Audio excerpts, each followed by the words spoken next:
Kag sa Good Vibes, ang isla sang Molokabok sa Sagay City ang mangin pilot area sa proyekto nga naga-convert sang tubig dagat sa ilimnon nga tubig. Ini sa idalom sang Department of Agriculture. Yaring report. Ang ini nga mga dalagko nga mga banga, adunong intatak na sang isla sang Molokabok sa Sagay City sa Negros Occidental. Diri makita ang mga banga nga do parehos kataas sang haligi sang gym sang barangay. Kagang halos kada balay, may mga banga. Ini bangod kinahanglan sa mga pumuluyo diri nga magtipon sang tubig ulan para may magamit sa pang-adlaw-adlaw, kag kuntig ilinit na. Kalabanan sa mga residente, nagabakal pa sang ilimnon nga tubig sa Barangay Vito. Kinahanglan pa ikarga sa bangka ang ginalon-galon nga mga tubig, gani mas mahal bangod sa kalayo sang ginahalinan sang supply.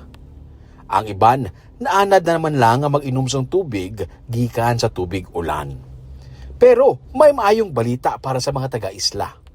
Ginanunsyo sang PIO sa Sagay City nga ang isla ang napilian bilang pilot site para sa 8.5 million pesos nga desalination project sa National Fisheries Research and Development Institute o kon NFRDI sa bulig sang Bureau of Fisheries and Aquatic Resources sa idalom sa Department of Agriculture.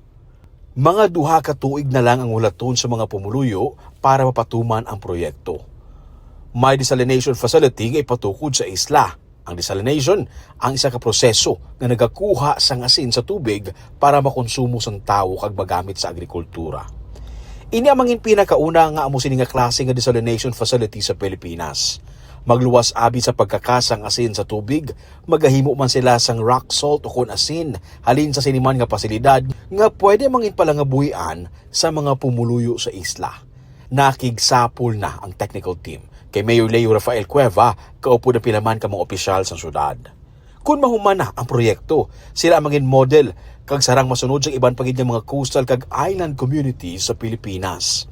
Suportado sa lokal nga panguluhan ang ini nga hilikoton, sila magabutang sang electricity connection kag water system construction. December 2025 lang nasuguran nga mabutangan sang power supply ang isla.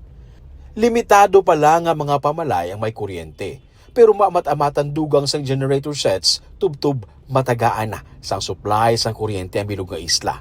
Sa hindi madugay, pati ang ilimnon nga tubig yara na sa isla sang Molokabok.